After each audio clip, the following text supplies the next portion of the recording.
This is Michael Clara coming to you from Salt Lake City, Utah.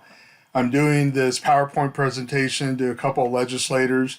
The title of it is Sarah Reale versus Natalie Cline Part 1, The Inner Workings of the Utah State Board of Education, or better known as the USBE. And what's happened here in the last month or two, there's been this unfolding saga about the board, the USBE, trying to discipline board member Natalie Cline. And my motivation in getting involved in this, other than being a citizen of the state of Utah, and that my board member representative is Sarah Reale, my concern is that when I served on the local school board here in Salt Lake City 10 years ago, I was constantly under siege, if you will, by the other board members and the superintendent, that I couldn't do anything. I couldn't represent the people that elected me. I couldn't go to the legislature. I couldn't have community meetings. It was bizarre. And they had these justifications, and they actually would make policy on the local level to restrain my ability to even like speak at the meetings and stuff like that. So anyways, one of the things that I did is, with the help of the late Speaker of the House, Becky Lockhart, got this law passed. And it's in Utah Code today, 53G 401, Section 5. And it basically just says that that the service and representation may not be restricted or impaired by local school board members' membership on or obligation to the local school board.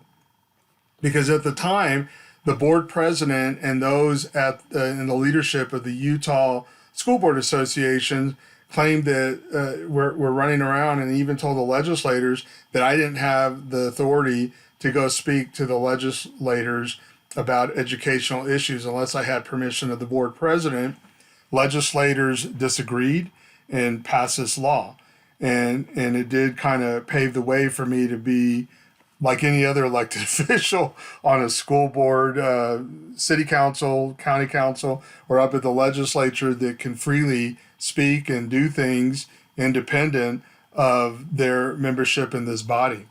So what I'm proposing is that we introduce legislation this session coming up that does the same thing for Utah State Board of Education.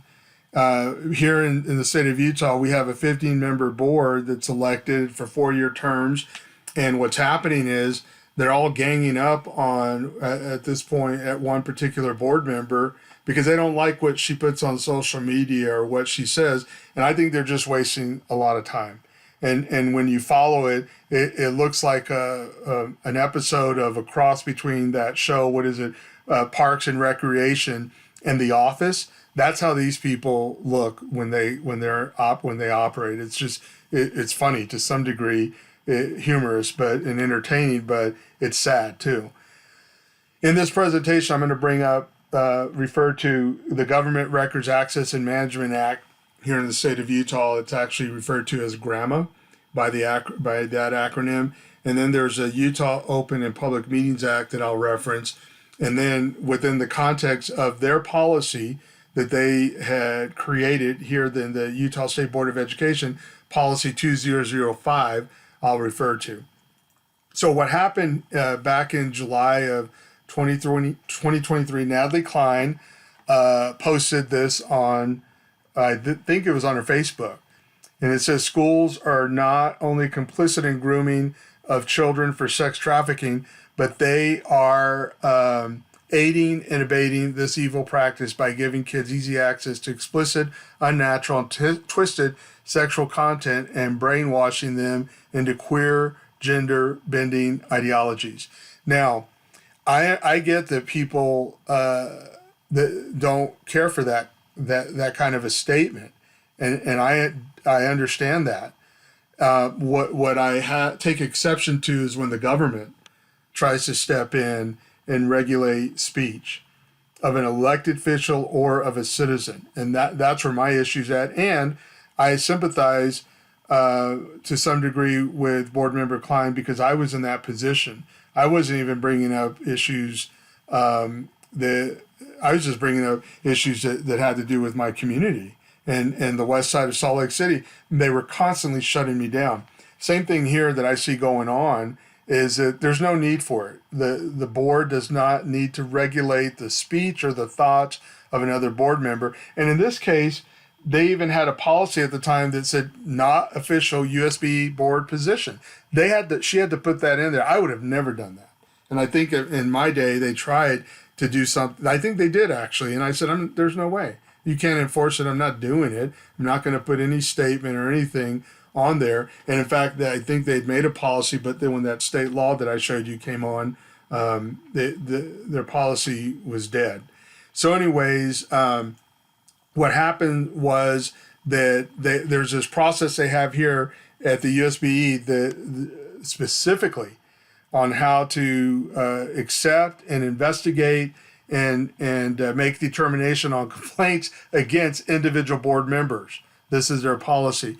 So I'm going to go through it kind of fast, and you can pause it if you want to see, exactly how things happen.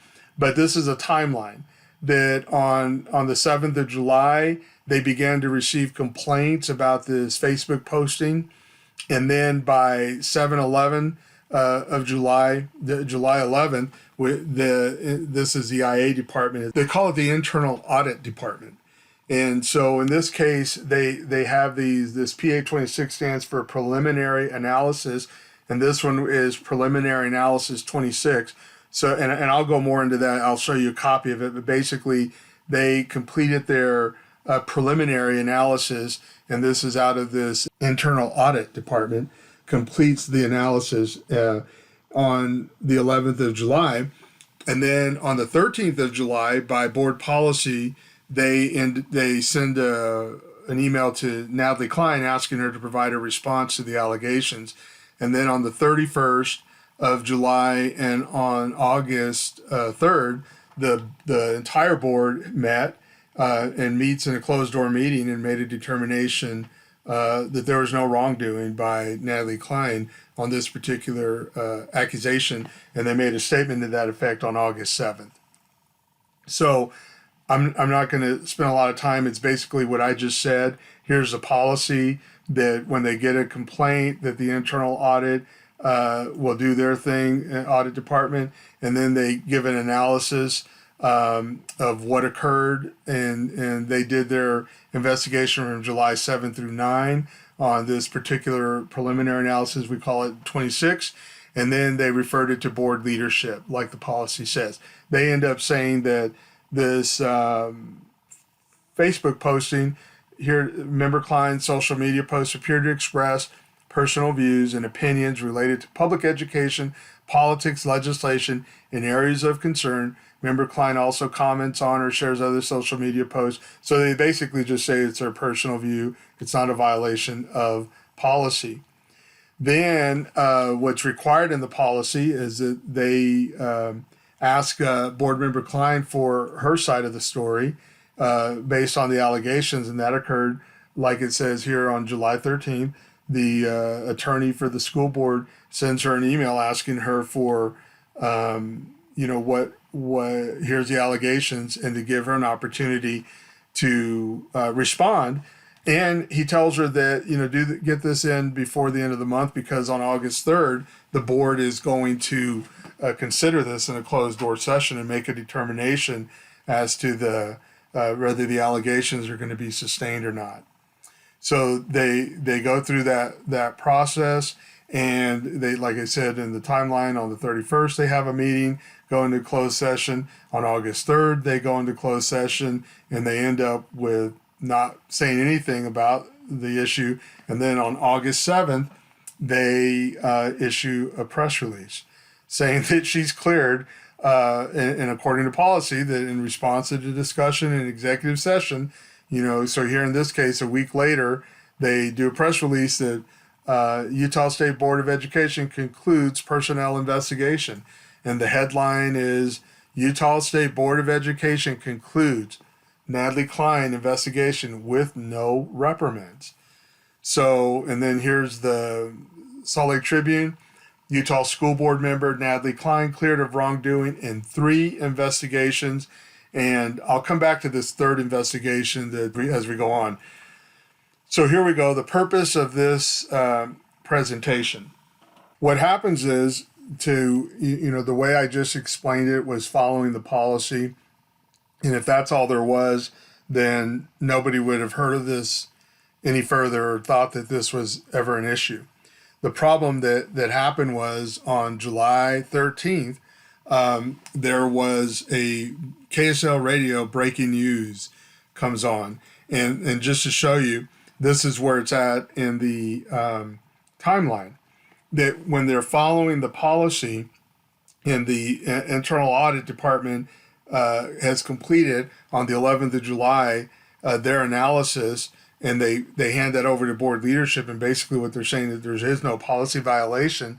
And then on Thursday, the 13th of July, I have the AG request Natalie Cline, the Attorney General attorney for the school board, requests that Natalie Cline provide a response to the allegations. Well, on that day, there's a breaking news that Utah Board Member of Education Natalie Cline is under investigation. And what the story says is that board reps confirm at least two matters: the recent comments about a staff member and the social media post. What's interesting to me is that this is a deep throat, if you will, or a leaker, because it's not it's unethical at the very least, if not illegal, to have leaked this information. Because if this were an educator, I would hope that people would just come unhinged about it, because you would not want an educator in the state of Utah to be under investigation when they ask the educator, to give their side of the story based on the allegations, and then somebody in government leaks it that you're under investigation. That's just crazy. It's illegal, and it would subject that government agency to I would hope court action. And so anyways, in this case, somebody leaks this information to KSL. And what's interesting here on the bottom, it says that these allegations have been referred to board leadership. So whoever's leaking this understands the process and understands that PA 26, which is the one about the Facebook complaint, and then there's a PA 25 that has to do with this issue at the library, at the Taylorsville Library. This person is aware that these two issues have been investigated by the internal audit department, and that the internal audit, by the way, has determined that there was no violation of policy, and they've handed that over to board leadership. So the next step was, on the 13th, was to ask the accused, in this case, Natalie Cline, to provide her side of the story. And that's all happening because that's what the policy is. But in the meantime, somebody has breached has breached her, Natalie Cline's, due process rights, and really has breached the ethical standards, I believe, that any government official should be operating by. And they leaked this to the media. And by the way, they played KSL, because KSL, this Lindsay Erritz, just played right into it without verifying anything, which is really, I question, her journalistic ethics to some degree, because how are you going to make a story on this without making sure if it's even accurate? Because this PA 26 that's here in red, it's called a preliminary assessment.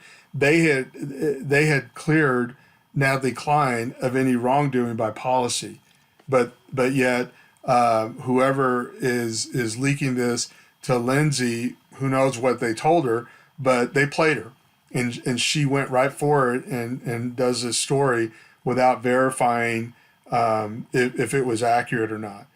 Later on that night, the Tribune does a story. They don't have the leaker or this deep throat that they can talk to, so they just have to repeat what KSL said. And said KSL News Radio reported Thursday that Cline is also investigated for comments she made during a public presentation last month. And the Tribune said that they filed a records request for the information. So KSL also says they also learned, because they got this from the leaker, that 7 members of the board called a meeting with Chairman Jim Moss on Tuesday night to demand Cline be publicly reprimanded. And it's like, okay, so now we have the Gang of 8 having an illegal meeting because, but before I say that, let me say where we're at on the timeline. So the day that the Internal Audit Department completed their analysis and refers this to the board leadership, then I guess that evening, 8 members of the board decided, there's this Gang of 8. We know that Moss was there and Sarah Reale was there, and I'll explain to you why we know Sarah Reale was there in a second. But they have this meeting, and I'm assuming that they weren't happy with the results of the internal audit that had cleared board member Cline of any wrongdoing in terms of policy violations, and these people are upset. Understand that on the timeline, these little Gang of 8 is going to meet 2 days before the attorneys even asked Natalie Cline for her side of the story in terms of the allegations that have been leveled against her. That's a violation, in my opinion, of the Utah Open and Public Meetings Act, because you have 15 members of the board and 8 of them have met, never posted an agenda. There's no minutes of the meeting. We don't know what was said or what happened or what they deliberated on. That's illegal. That's a quorum, and it's a majority of the entire body. That's an illegal meeting. So the other interesting thing that happens is KSL updates their story the following day, and they say here that the board members who met with Moss on Tuesday, they want action sooner than August. Make a public statement that we are investigating these reports, but that her views do not align with the full board. Now let me say how that's just ridiculous. It's just, it's stupid in my opinion, because when she makes this Facebook posting, there's already a policy in place that she has to put a disclaimer on it. So who in the hell is going to think that it has anything to do with the full board? And who cares? Nobody cares. It's like we only see that in school boards because of this culture and the way they're taught by the Utah School Board Associations. It's just a warped way of thinking, and it creates this echo chamber that this full board has some kind of status that's sacred, and that we got to protect it. And it's not, there's no basis to it, not in government at least. And that her views do not align with the full board. Well, first of all, who knows what the full board is? And it's not the full board if there's one of them that you're excluding. So this is just a stupid premise, if you will, that why this issue has to be addressed, and why there was a secret meeting and now this ridiculous email by Sarah Reale. And then they say right here that this is from an email that a member wrote to Moss, who's the chair, an email obtained by KSL News. Interesting. So I did a records request for the email, and I get this, that I find out that I get a copy of the email when I did a grammar request last week, and find out that on July 12th, 2023, and remember that the internal audit department completes their analysis and has made the determination that there's no policy violation in terms of the Facebook posting, and they give that to the USBE leadership. I don't know if the full board had seen it at this point. Definitely the leadership has. And here we are on the 12th with this email, this ridiculous email that she's writing to the board leadership the day before they've even asked the quote-unquote accused to give her side of the story. And they're violating her due process rights even secretly, but now this is out there. This email is out there. The fact that they had a secret meeting is out there. This leaker is telling them all this. And understand, this leaker knows good and well that the internal audit that was done and completed on July 11th says right here, and this is, you see this number here, PA 26 here in the corner. That means that it's a preliminary analysis for complaint number 26, which is a social media issue. And it says here that member Cline's social media posts appear to express personal views and opinions related to public education.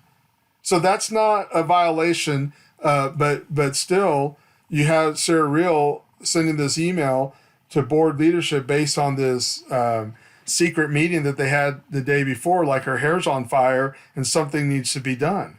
It's like it's ridiculous. It's embarrassing that we have elected officials on the state level that are acting this foolish. So she says in the email, we reached out in a request that our local board leaders take meaningful action on the following instances to protect the integrity and unity of the current USBE. Here again, this is the problem. There is no integrity or unity that has to be maintained with the Utah State Board of Education. No more than there has to be, I think there has to be integrity by the individual members, but not as a body. And unity of the current USB. You don't hear city councils talking about unity or county councils talking about unity. You definitely don't hear the legislature talking about unity. You don't hear the Supreme Court of Utah talking about unity. But somehow, this is one of the newest board members at USBE, and they're letting the tail wag the dog here. That she's going to bring this philosophy or concept of that there needs to be this unity of current USBE, and the fact that the board member Cline posted something on Facebook is going to invade or assault this mythical unity that's out there. So it's ridiculous, and that's why I think we need to introduce legislation to help these wayward people out, so they can stop embarrassing themselves and looking like fools. So she goes on and she tells the board leadership, I implore you to take some meaningful action toward the above behavior of member Cline. From my understanding, many of our actions are against our board bylaws, Article 4, 2, and 3, and Policy 2004. Well, you know what? The internal audit didn't come to that conclusion. Article 4, 2, member Cline's social media posts do not refer to or identify specific individuals. The post is not identified. So she's not in violation of that. And the day before this email goes out, again, I know for a fact that board leadership had this in their hands. I don't know about the rest of the board, but this is out there. And actually, whoever the leaker is definitely had this, because they were aware that this internal audit went to the board. And so she didn't violate that policy. She says that Article 4.3, let's look at that.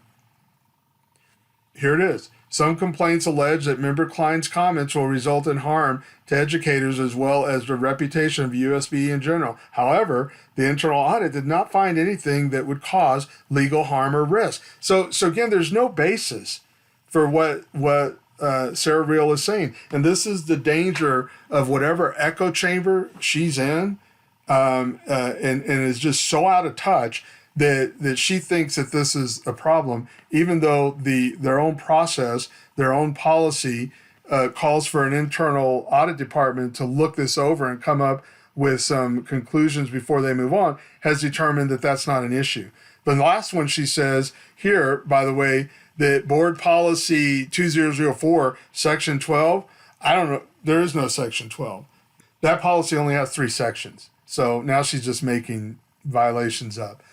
The last thing that she says here, that, and she's the one that bolded this, by the way. I just put this up here the way she wrote it, and she bolded it, and so she's bolding these referencing these bylaws that were not violated, that have already been determined by the internal audit department that they were not violations. And then here she says that her public presentations discussing staff put the full USBE at risk of legal action for violation of employees' privacy and or defamation. This is perversely ironic that she would say this, because the fact that her email got leaked to the media within 12 hours of being written, that is, to me, a violation of a fellow board member's privacy and a defamation, the way this is unfolded. And so, but ironically, you know, she's claiming that this is putting somebody at risk. And what ends up happening, this has to do with, remember we were talking about PA 26, this has to do with PA 25, which is the preliminary analysis 25. And what they had determined on that on July 10th had handed this over to the board leadership, and what the internal affairs or internal audit department said that, that this complaint came in about some stuff that Natalie Cline said at the Taylor's Reale Library, and they determined that there was no statements that they could find any statements that were made that based on the allegations, that they're not sustainable. So here is this email on the 12th that goes to board leadership. James Moss, Molly Hart, Jenny Earl, and I don't know if they were under hypnosis or what was going on, but these people issue a statement on July 13, 2023, the afternoon that I don't know what time this came out, but it was in conjunction with the KSL breaking news. These people actually go for it and go after Natalie Cline in a public way, even before their own process, the due process rights of Natalie Cline have not even been in motion. Like, they don't even have the Natalie Cline's response to the Facebook accusation. But, you know, they're going to go publicly because they had this secret meeting on the 11th, and then on the 12th, Sarah Reale writes this email that doesn't even make any sense. But these three are going to react. So I don't know what's going on. If somebody has something on them or what, or they're hypnotized or brainwashed, I have no idea. But this is just from a public policy standpoint, it's ridiculous. So going back on in the records request that I did, I received another series of emails, and basically what I was able to learn is that when on July 12th, when Sarah Reale sends this email to board leadership, she CCs Debbie Davis, who is the chief audit executive, and Debbie Davis says, "Hey, I got your email. I'm going to convert that to another complaint against Natalie Cline." So now we have PA 27, which is the third issue that now the board is going to investigate, and this has been referred to the board leadership on July 13th. So the day, you know, she writes this email on the 12th, man, boom, within less than 12 hours, it's been investigated and it's been referred to board leadership as a third major complaint against Natalie Cline. Now, what's interesting, Kelsey James, who's not, who I said earlier has some problems with the truth, she is quoted, and here you see that on August 8th, the Utah School Board member Natalie Cline cleared of wrongdoing in 3 investigations, which is PA 25, which was the Taylor's Reale Library one, PA 26, which is the Facebook posting, and now PA 27. She's been cleared of. And what Kelsey James tells the Tribune here is that a note on the third investigation is not included because what happens is when they did, I don't think I have it close, but when they did the press release about clearing Natalie Cline, USBE or Kelsey James doesn't mention anything about the third investigation. In fact, I'll show you in a second, she actually lied about the Facebook posting and how that went down. But in this one, she says, the spokesperson for the Utah State Board of Education said the complaint didn't reach the same level of escalation as the other two and was not passed on to board leadership for consideration. That's a lie, because here it is right here. I got this through a records request. What the issues were that they had considered, and this is the third one. It was referred to, to the board leadership, and again, the media just gobbles up the lies and doesn't try to verify any of this information. So that's disappointing that we have local media that just goes along with the leaker and doesn't want to look into this information. Here you have that that involved a video by a nonprofit that Cline's involved with. It was quickly clear. And the reason that this is significant is because when Kelsey James puts out this press release on August 7th, she says right here that the Taylorsville Library complaint, that in this matter, no additional action was taken due to lack of evidence. It's like, girl, it's not lack of evidence. It's like the opposite. They had evidence that it's not even true. You have that when they gave Natalie Cline, according to their policy, the opportunity to respond, she denies it. And then I get, in the records request, I get emails of people that even the attorney reaches out to and says, oh, I see that you were there. Can you tell me what happened? And they say, yeah, I was there for the whole thing. And I saw the news report that KSL wrote. This person says right here on the left, since I've seen the recent KSL article claiming that board member Cline made discriminatory remarks directed toward or regarding USBE staff, I assume that in this particular interest, so she goes on and says it's not true. So you know what, KSL, you owe Natalie Cline an apology for publishing for listening to that leaker that gave you information on an investigation that was halfway done and had already determined that the internal audit had already determined what these witness statements are saying and what Natalie Cline said, that she didn't say it.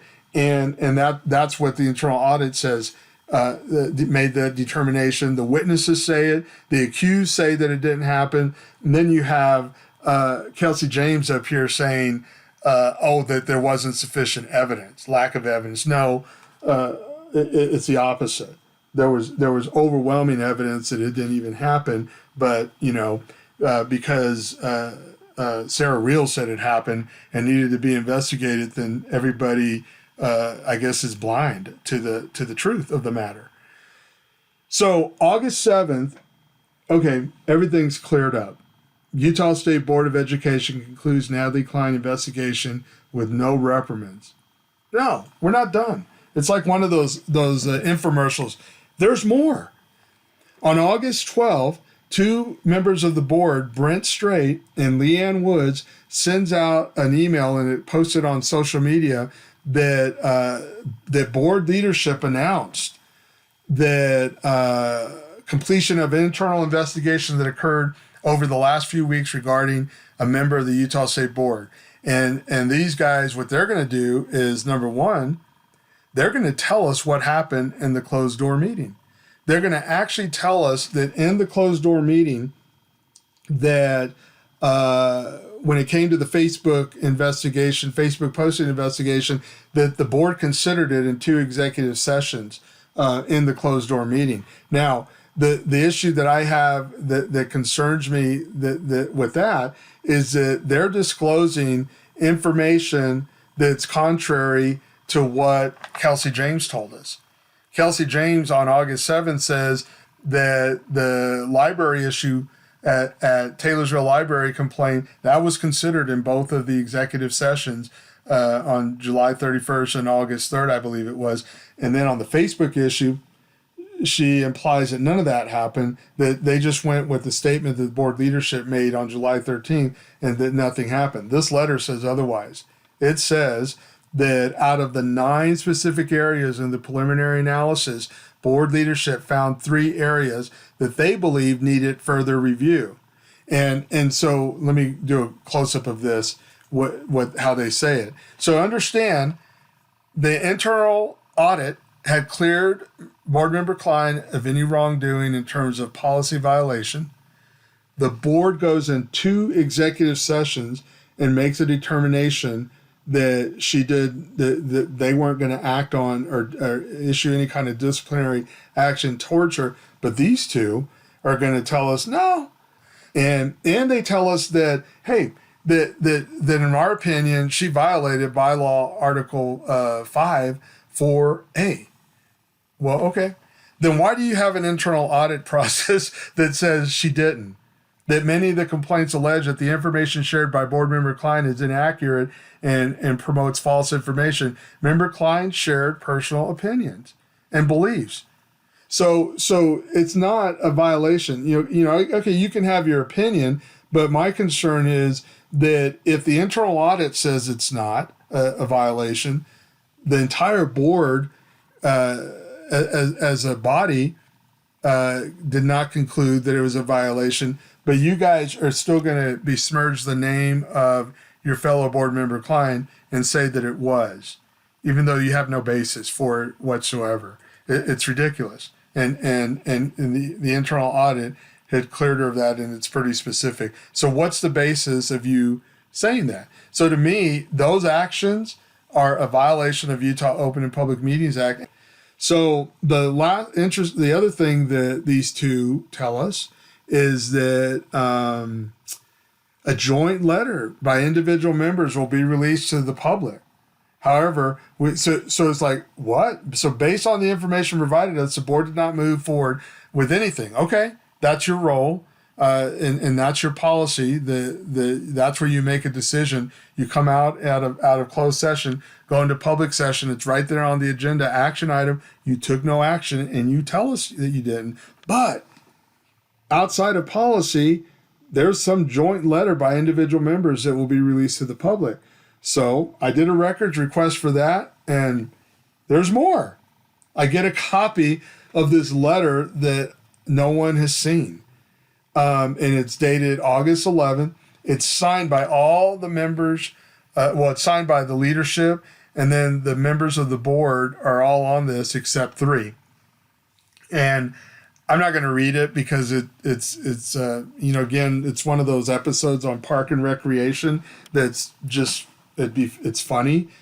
So when you read this, it's like, it's almost like, is it a weak apology letter to Natalie Cline? It's a letter they sent to Natalie Cline, apparently. It says personnel investigation. I don't know the purpose of it. They didn't vote on it. It didn't come up in a public meeting. So again, it's one of those secret things that some cabal is able to do within the board. These 3 members did not attach their names to it. So maybe, if somebody in the media cares about this process, they can ask them, or say, what happened? How come you guys didn't sign the letter? Were you even told about it?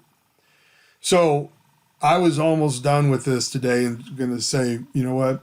Utah State Board of Education is a nest of vipers, and the way they're acting right now, and I think there's legislation that can be put in place to help them get back on, get some sanity, and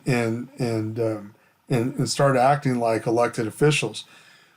One of the things, so the last part, postscript here, is that I sent an email to board member Reale and asked her somewhat, how did KSL get your email? What was the purpose of having a secret meeting and writing the email, and who got it to KSL and stuff? And she doesn't answer my questions directly.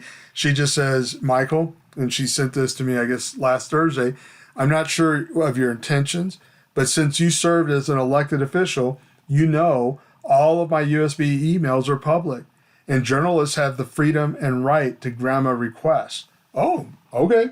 So she's implicating the records officer, Ben Rasmussen. Now, let me tell you, Ben Rasmussen is, how would I put it, one of the, and when it comes to my experience with public officials, he's at the lower end of that. And I don't have a lot of respect for him and the way he operates and what he does at the Utah State Board of Education, and how I've seen him operate over the last few years.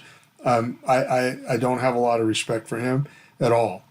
However, she's saying that he's the one that gave a copy of her email to KSL, and I even found that hard to believe. And so I did a records request And I thought, well, maybe there's some truth to it, because I went back and read the KSL report on July 13th. They said, at the time of this writing, KSL News Radio is still awaiting the details of public records. Okay, maybe there's some truth to it. Let's see. So I did a couple of records requests in different ways, because, I don't know if Ben Rasmussen's going to try to hide what he did. And he finally, this is, I think, the third kind of grammar request I did. And he responds here. He responded each time. And I just worded it different in case I was missing something. But here's the final one. He says, the two attached emails reflect my and I told him, I said, well, Sarah Reale is implicating you as the one that gave her July 12th email, that you're the one that gave it to KSL. And so he just says, the two attached emails reflect my responses to KSL on grammar requests during the specified time period. KSL's requests are attached to the emails. Board member Reale's email was not responsive to any KSL requests received by USBE.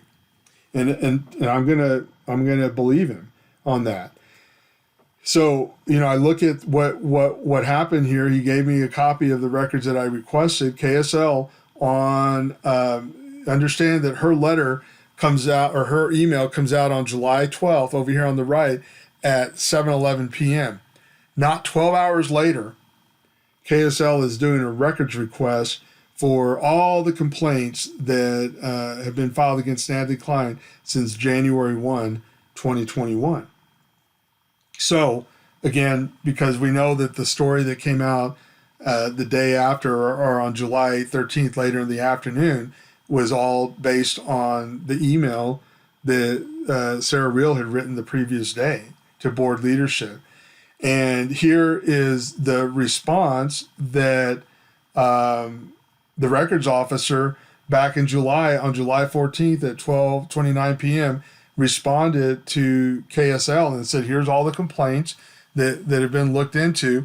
He says, in addition, records related to issues 25 through 27 are classified as protected in accordance with, and he quotes grammar. Now, what he's referring to is those PA 25, which is a preliminary analysis, or the internal audit. They use it interchangeably.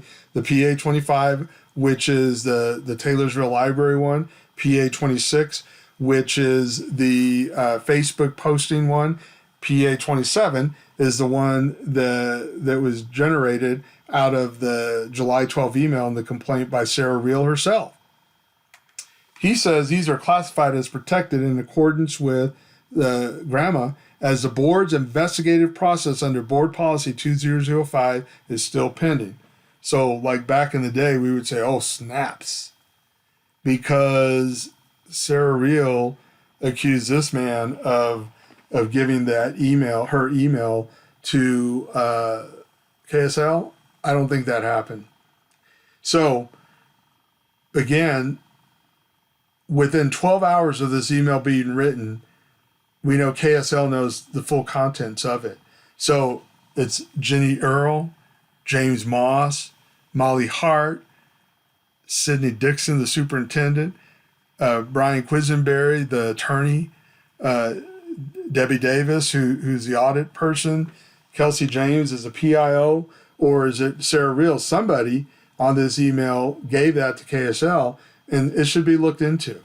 I don't know if somebody in the legislature or committee can look into it, or if it requires an audit from the state audit department to look into it. But this is serious, because if they can leak this information and be deceitful to the media, and then we have a media, KSL that didn't even verify this information and ran with the story, and even though the investigation on the internal audit had made a different determination from what this leaker told KSL. This is serious, because one day at this rate, there's going to be an educator, an employee that they're going to do this to, and it's not right. It's illegal, it's unethical, and we need to look into it. So I wrote this down just to make sure I didn't miss anything in my thoughts, but I'm saying that it is fundamentally wrong and unethical for USB members to supervise a case in which they are the accuser, chief witness, and judge. In our criminal justice system, we would never allow a lawyer to be the victim, witness, investigator, prosecutor, and judge all rolled up in one. Yet, USBE members have been allowed to play each of these roles in the case against their fellow board member Cline. Many of the USBE members have demonstrated a conflict of interest so acute that no credible argument can be made in their favor.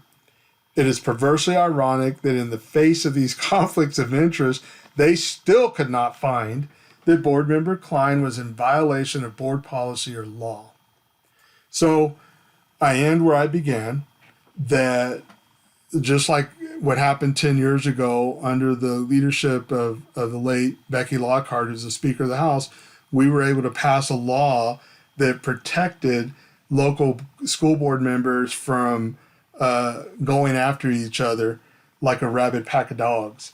And so in this case, I think we need to get this law, get some language written, and have it applied to the state school board, the Utah State Board of Education, so they can stop going after each other like they're doing here. And they don't even do it well.